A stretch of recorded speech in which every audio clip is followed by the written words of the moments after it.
비상계단, 철제벽에 등을 밀착한 채 전 바지춤을 내린 그 사람 앞에서 숨조차 쉬지 못하고 있었습니다. 지금 진짜 여기서요? 제 말은 입 밖으로 나왔지만 그는 대답 대신 내 속옷 밑단을 엄지로 훑었습니다. 거칠게, 그러나 익숙하게. 손끝 하나로 기억을 꺼내듯 그가 만지는 곳마다 제 몸은 30년 전 그때로 돌아가는 듯했어요. 머리칼 사이로 숨결이 파고들었고 입술은 목선 아래를 타고 미끄러졌습니다. 이렇게 젖는 거 보니 아직 나 기억나죠? 도무지 입을 뗄 수 없었습니다. 살이 닿을수록 심장이 수축했고 아랫배가 짜릿하게 경련했어요. 57년 살며 이런 떨림은 없었습니다. 그가 말했습니다. 살면서 다시는 못 만질 줄 알았어요. 근데 이렇게 와줘서 고마워요. 근데 지금은 고마운 척 말고 다리 좀 벌려요. 철컥, 허리띠가 풀리는 소리. 스치듯 지나간 욕망의 시간이 다시 현실을 찍고 들어왔습니다. 그 순간 알았습니다. 이 남자한텐 욕망이 숨이었고 저는 다시 숨쉬고 싶어진 여자였어요. 비상계단 그날 이후 저는 다시 아무 일도 없었던 듯이 살고 있었습니다. 그 사람 저도 서로 약속한 적도 없고 연락을 한 적도 없는데 이상하게도 매주 같은 시간에 마주쳤어요. 딸내 아파트 단지 103동과 104동 사이 화단 옆 벤치. 그 사람은 주말이면 늘 거기 앉아 있었습니다. 작업복까지 시커멓게 탄 손, 그리고 흙먼지 묻은 안전모를 무릎 위에 올려둔 채로요. 오늘은 바람이 좀 불죠. 제가 먼저 말을 건 것도 그가 대답한 것도 없었습니다. 다만 저를 보는 눈이 아주 천천히 허리선 아래로 내려가다가 다시 올라왔죠. 숨이 턱 막혔어요. 그 사람은 그런 사람이었어요. 입으로는 아무 말도 하지 않는데 눈으로 다 들키게 하는 사람. 그날 이후 잠은 좀 잤어요? 제가 어렵게 물었지만 그 사람은 입꼬리만 올렸습니다. 말 대신 손가락이 움직였죠. 제 치마 끝을 천천히 스치듯 가리키며 그거 오늘 안에 뭐 입었는지 상상되네요. 순간 허벅지가 간질거렸습니다. 하도 오랜만이라 하니 너무 자주 참아와서 그런지 그 말 한마디에 속옷이 젖는 소리를 들은 것 같았어요. 미쳤어요? 제 말은 혀를 차듯 가볍게 던졌지만 그 사람은 그대로 일어났고 저에게 등을 돌리지 않은 채 말했습니다. 조심히 걸어요. 지금 젖은 거 티나요. 그리고 그는 아무 일 없다는 듯 백사동 쪽 공사장으로 걸어갔습니다. 그날 밤 저는 혼자 이불을 차고 자다가 손끝이 저절로 움직였어요. 마치 그의 손처럼 느릿하게 허벅지 안쪽을 스치고 손끝이 조개를 훑자마자 숨이 헉 막혔죠. 아, 또 시작이네. 40줄 중반 이후론 남편과 관계가 없었고 이젠 그런 감각조차 잊은 줄 알았는데 그 사람, 도한 씨는 단 하루 만에 제 몸을 다시 깨웠어요. 그렇게 두 번째는 우연이 아니었습니다. 딸이 시킨 생강차 사러 마트를 갔다가 돌아오는 길, 엘리베이터 앞에서 그 사람과 마주쳤죠. 이상하게도 그 사람은 이미 제 층수를 알고 있었어요. 엘리베이터 문이 닫히자마자 그는 제 뒤로 와서 벽에 손을 짚었습니다. 5층까지는 천천히 가죠. 숨을 들이마시기도 전에 그의 입술이 목덜미를 파고들었습니다. 여기서 안 돼요. 제 말이 끝나기도 전에 그는 치마 속으로 손을 밀어 넣었고 속옷은 이미 젖어 있었죠. 말은 안 된다고 하는데 여긴 반기고 있네요. 엘리베이터 벽에 이마를 대고 눈을 감았어요. 그의 손이 제 조개를 만지작거리며 속삭였습니다. 3층 아직 여유 있죠?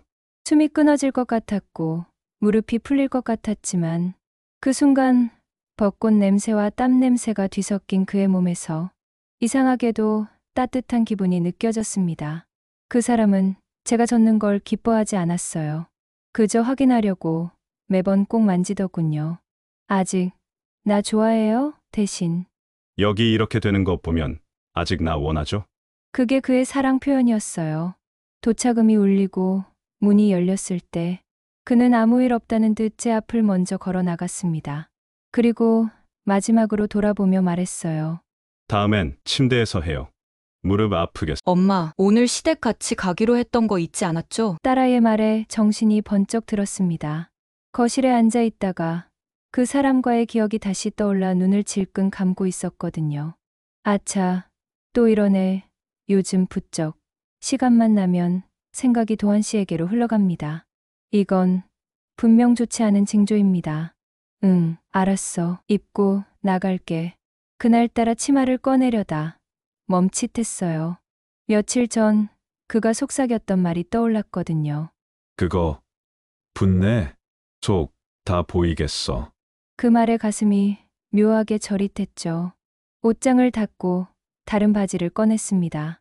하지만 속옷을 갈아입던 손이 자꾸 허벅지 안쪽을 스치더군요. 도한 씨 손끝이 지나간 그 자리 아직도 따뜻했습니다. 시댁에서의 시간은 늘 그렇듯 지루하고 조용했습니다. 시어머니는 허리못 펴면서 끊임없이 눈치를 주셨고 남편은 밥상에 앉아 묵묵히 반찬만 뒤적였습니다. 그날따라 남편이 제게 물었습니다. 요즘 좀 달라졌네? 뭐가? 몰라, 그냥 표정이. 숨이 턱 막혔습니다. 혹시 그가 아는 건 아닐까? 그날 엘리베이터에서 도한 씨 손이 들어왔던 자리. 혹시 아직도 괜히 땀이 났습니다. 그냥 더워서 그런가 봐. 제 대답은 떨려 있었고 남편은 고개를 끄덕였지만 그 눈빛이 예전과 조금 달라 보였습니다. 다음 날 일부러 마트에도 가지 않았습니다. 도한 씨를 피하고 싶어서, 아니, 사실은 마주치고 싶어서 그랬는지도 모르겠습니다. 하지만 문을 열자 그가 서 있었습니다. 작업복 대신 셔츠를 입고 손에는 작은 종이봉투가 들려 있었어요. 이거 생강차라며? 다른 마트엔 더 진하게 우린 게 있더라고요. 그는 아무렇지도 않게 제 앞을 스치며 거실로 들어왔습니다. 남편은? 일 나갔어요. 제 목소리가 한 톤 낮아졌습니다. 그는 봉투를 내려두더니 조용히 다가왔고 말했습니다. 우리 이러다 들키면 어쩌죠? 입으로는 걱정을 했지만 손은 이미 제 티셔츠 자락을 들고 있었어요. 말로는 안 된다면서. 몸은 늘 기다리고 있잖아요. 그의 손이 허리를 감싸고 등선을 훑은 순간 무릎이 풀릴 뻔했습니다. 저는 도망치듯 뒷걸음질 쳤지만 그가 다시 한 발 다가왔고 숨이 막혔습니다. 침대에서 해요. 그의 말이 떨어지자마자 초인종이 울렸습니다. 누구죠? 그가 고개를 기울이며 말했습니다.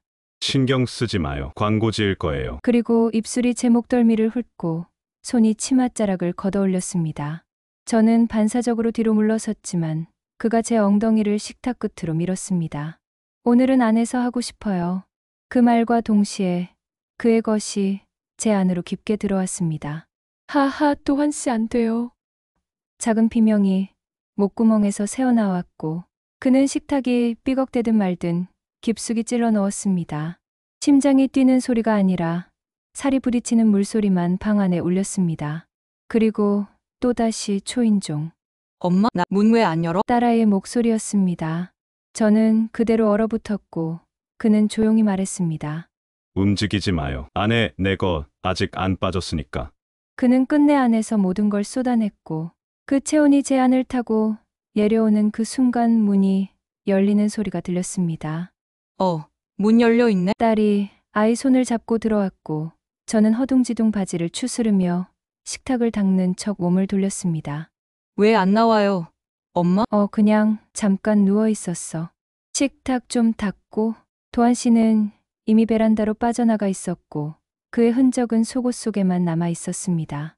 딸이 주방으로 들어오려 하자 저는 반사적으로 손을 들었습니다.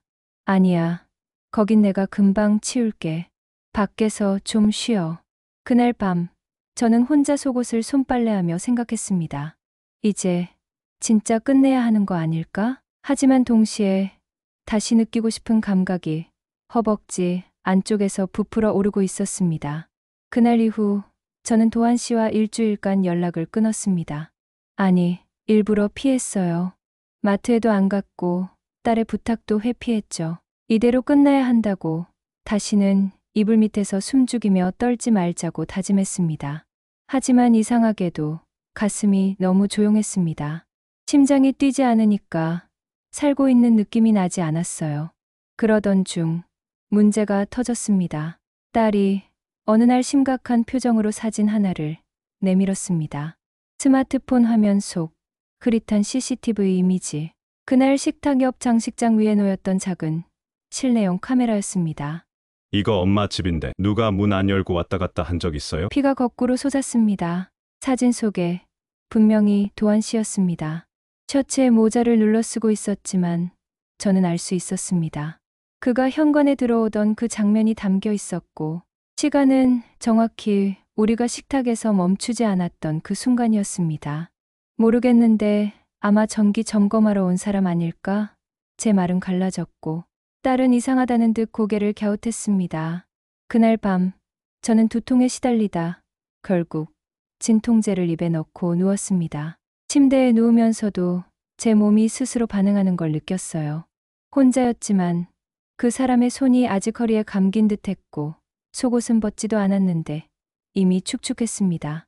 정신 차려야지 입으로는 그렇게 말하면서 두 다리는 벌어지고 있었습니다. 도한 씨에게서 먼저 연락이 왔습니다. 문자 한 줄. 당신 보고 싶어요. 이따 저녁 지하 주차장 끝쪽 창고 안에서 기다릴게요. 지하 주차장. 한 번도 가본 적 없는 곳이었지만 그 메시지 하나에 저는 이미 현관문을 열고 있었어요. 숨을 죽이고 엘리베이터에 올라타고 손에는 얇은 가디건을 들고 있었죠. 겁이 났습니다. 들킬까봐가 아니라 다시 만나면 멈출 수 없을까봐. 지하 2층 끝아인 쪽 물품 창고. 철제 문이 살짝 열려 있었고 안은 어둡고 조용했습니다. 왔어요. 그 사람의 손이 문틈으로 나와 제 손목을 당겼습니다. 어둠 속 숨소리가 겹치고 벽에 등을 붙인 채 저는 그에게 그대로 몸을 맡겼어요. 그가 천천히 제 티셔츠를 위로 끌어올리며 낮게 속삭였습니다. 다시 만질 수 있을까봐 하루 종일 숨이 멈춰 있었어요. 입술이 제 목선을 타고 내려왔고 손은 브래지어 안쪽을 집요하게 더듬었습니다. 손끝이 가슴 꼭지에 닿자 저는 숨을 들이켰습니다. 그의 엄지와 검지가 제 꼭지를 비비듯 문지르며 조이는 순간 제 다리는 저절로 벌어졌고 그는 그대로 무릎을 꿇었습니다. 오늘은 아래서 시작할게요. 팬티는 젖어 있었고 그는 말없이 그것을 입으로 밀어내듯 내렸습니다. 그의 입술이 허벅지 안쪽을 훑고 혀가 아주 느릿하게 제 조개를 덮었습니다. 저는 벽에 손을 짚고 떨며 속삭였죠. 거기야, 안 돼, 그렇게 천천히 하며. 그는 대답 대신 혀끝으로 저를 원을 그리듯 핥기 시작했습니다. 진득한 소리가 창고 안에 울렸고 저는 배 아래가 터질 듯한 열기로 부풀어 올랐어요.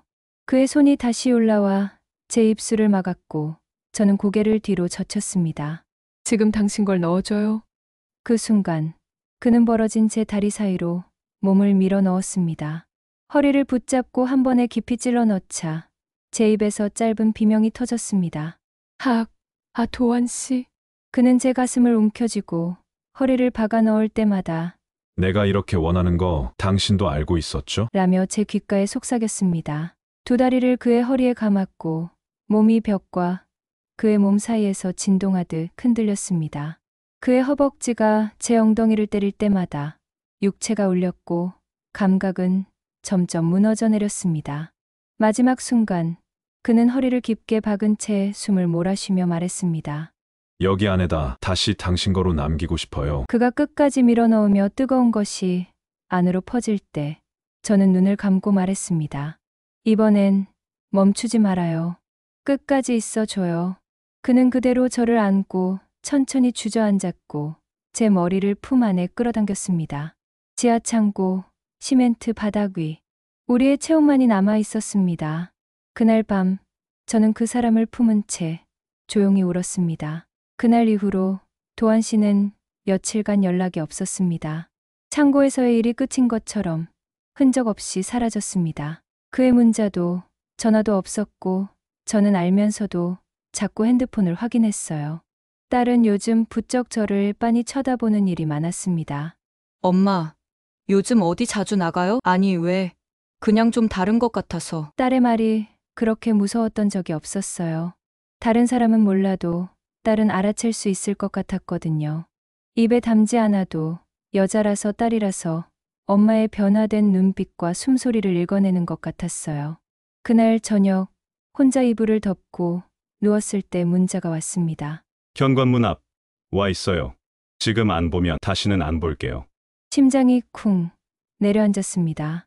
벌떡 일어나 거실 창문을 열어보니 저 아래 도원 씨가 서 있었습니다. 작업복도 셔츠도 아닌 그냥 반팔 티셔츠에 슬리퍼 차림으로 그 모습이 어쩐지 더 날 설레게 만들었습니다. 현관문을 열자 그는 말없이 들어왔습니다. 신발도 벗지 않고 제가 무슨 말도 꺼내기 전에 어디까지 갈 건지 당신이 정해요. 그 말 한마디에 저는 등을 돌려 문을 잠갔습니다. 그는 그 즉시 제 어깨를 감싸 안고 거실 바닥으로 밀었습니다. 소파도 아니고 침대도 아니고 그냥 거실 타일 바닥 위. 두 사람이 엎드린 채 벌어진 다리 사이로 숨결이 닿았고 제 팬티는 손가락 하나로 밀리듯 벗겨졌습니다. 그는 말하지 않았습니다. 그저 숨소리와 손끝으로 제 안을 읽어냈고 그 안으로 아주 천천히 그러나 확실하게 밀고 들어왔습니다. 한참을 아무 말도 하지 않고 몸을 섞고 있던 그가 제 등을 덮으며 조용히 속삭였습니다. 내가 이러는 게 무서워요? 저는 고개를 저었습니다. 그리고 입술을 열었습니다. 무서운 게 아니라 멈출 수가 없어요. 당신이 아니면 안 될 것 같아서. 그는 그 말을 들은 순간 더 깊이 박았습니다. 거실 바닥은 차가웠지만 우리는 땀으로 젖어 있었습니다. 사랑일까? 중독일까? 이제 선택의 기로였습니다. 이 관계를 끊고 돌아가야 할지 아니면 이대로 끝까지 가야 할지.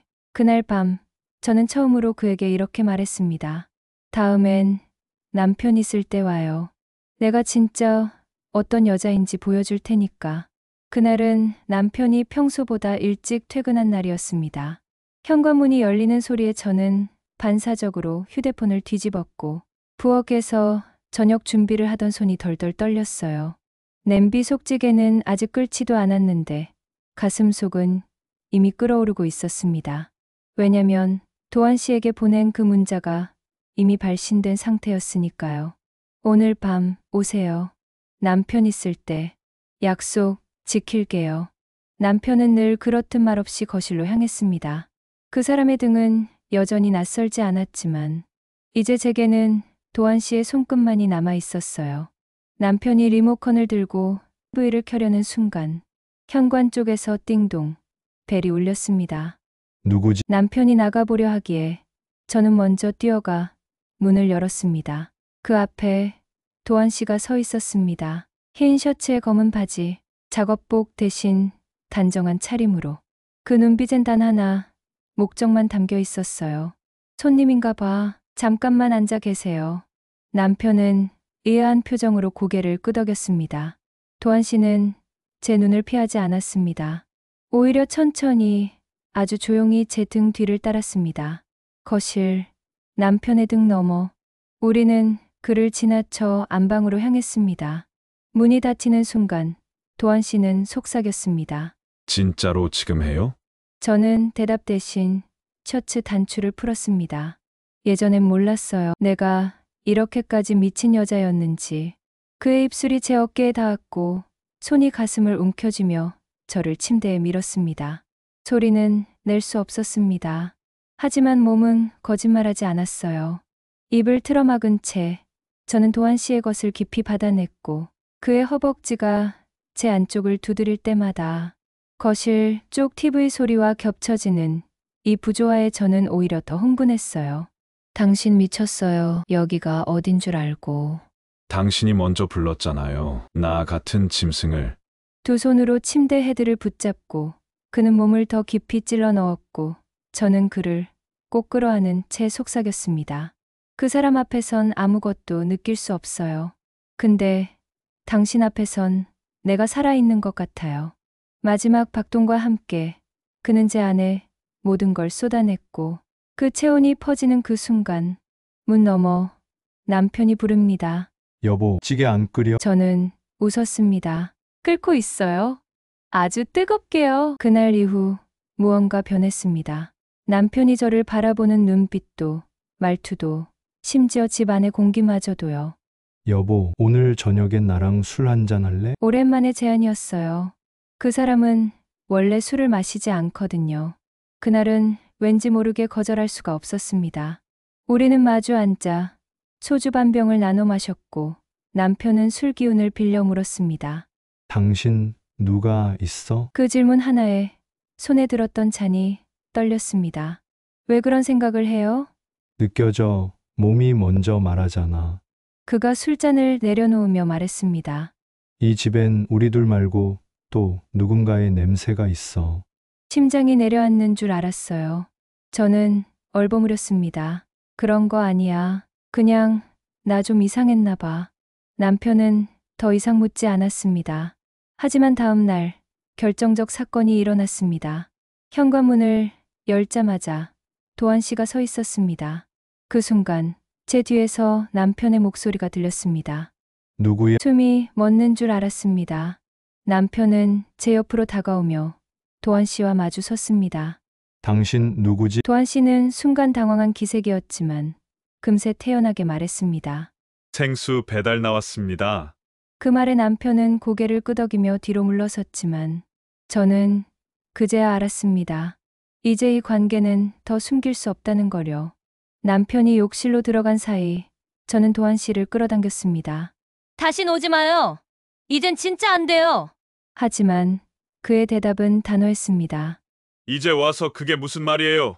당신이 나한테 먼저 불을 붙였잖아요. 저는 그를 밀어냈고 현관문을 닫았습니다. 그러나 그날 밤 남편은 말없이 저를 안았습니다.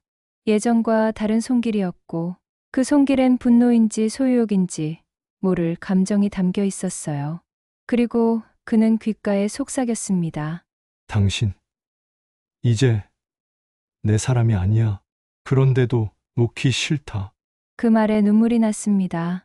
욕망과 죄책감, 그리고 또 다른 감정이 뒤섞여 이제 정말 끝이 다가오고 있었습니다. 남편은 그날 이후 제게 아무것도 묻지 않았습니다.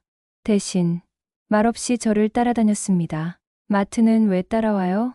그냥 같이 가고 싶어서. 그 말이 무섭게 들렸습니다. 예전엔 그렇게 무심하던 사람이 이제는 마치 감시자처럼 굴었거든요. 도한 씨는 더 이상 연락하지 않았고 저는 점점 잠식되어 갔습니다. 그러던 어느 날 딸이 작은 편지 봉투 하나를 내밀었습니다. 이거 며칠 전 우편함에 있었어. 엄마 이름으로.